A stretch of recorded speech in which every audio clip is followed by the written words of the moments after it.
One team that wasn't impressive in the course of the week. It is the under-23 team, the Golden Eagles, or what's their name Flying used to be. Eagles. Yeah, no, I didn't see the You're flying. the The Olympic under-20, Eagles. they are called the Olympic Eagles, and at this time there is absolutely nothing Olympic about that team because they won't be at the 2024 tournament.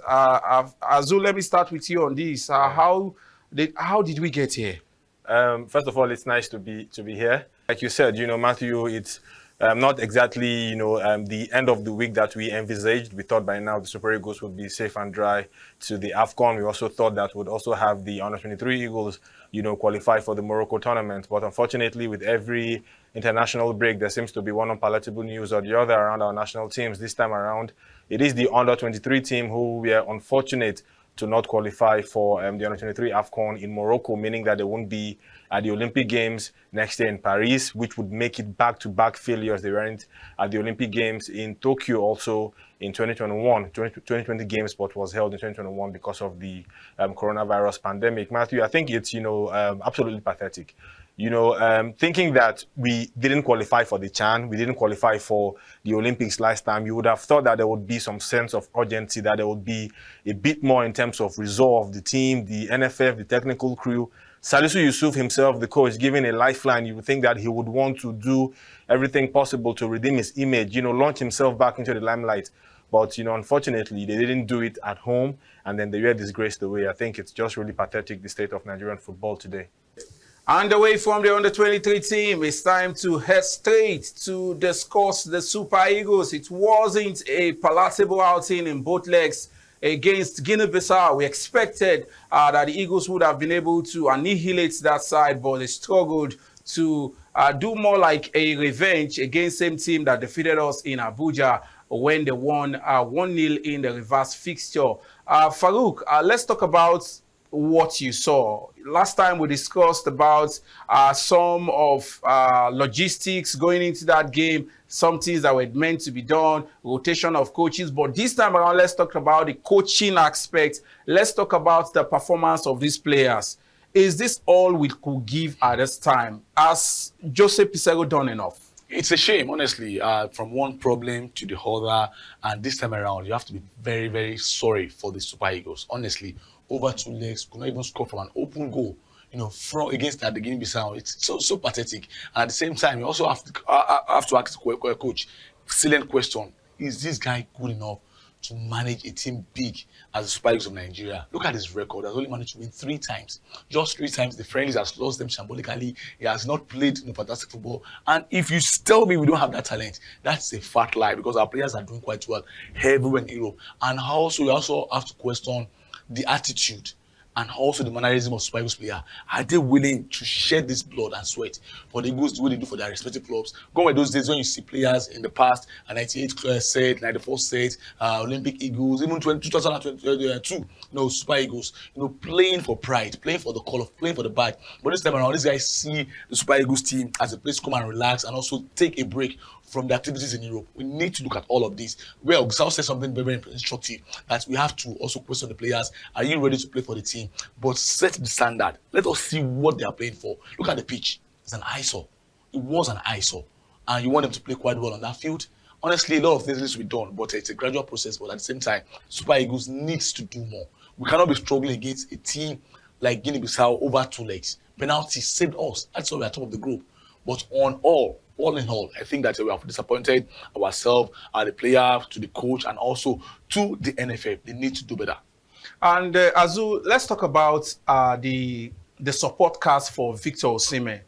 On social media was a watch after the first and the second game that some players in that team are not playing to the strength of Victor Osimhen. We saw the likes of Chukwueze wants to drive in when they naturally would have just given the ball to for Victor Osimhen. You know the strength of Victor Osimhen. Sometimes he wants this ball on the ground, and sometimes all you need to do is just give him those balls from the top. Are we really maximizing these players enough, or is there any form of rancor in this team? Very clearly, we aren't maximizing, and it isn't just with the Guinea-Bissau game. I think when you examine Pesero's record with the team, we've found it very difficult to score goals. You take away the 10 goals we scored against Sao Tome Principe. Other games, It's been actually very difficult. Even in the friendly games, we haven't scored enough goals. And that to me suggests that this coach isn't really setting up the team to maximize his players, apart from what happened, this past international break. Very clearly, Chukwueze naturally isn't a player that crosses the ball. To be clear, even at Villarreal, he's not one that is a traditional winger. He's always somebody that wants to cut in and shoot. That is his style of game.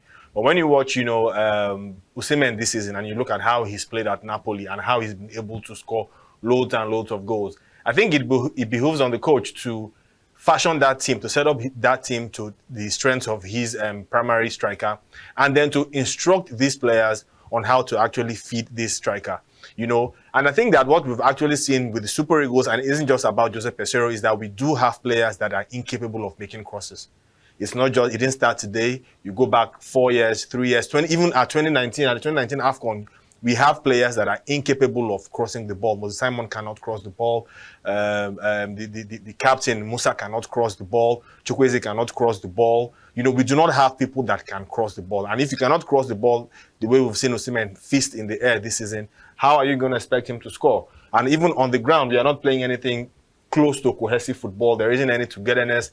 Peseiro has, a lot to do. What we've seen isn't really encouraging. Whether there is rancor or not, Guinea-Bissau, you should be able to at least fashion a system where somebody can actually see, that there is a style, there is something that you have, there is a plan, that you have, that it's now about implementing. We aren't seeing anything.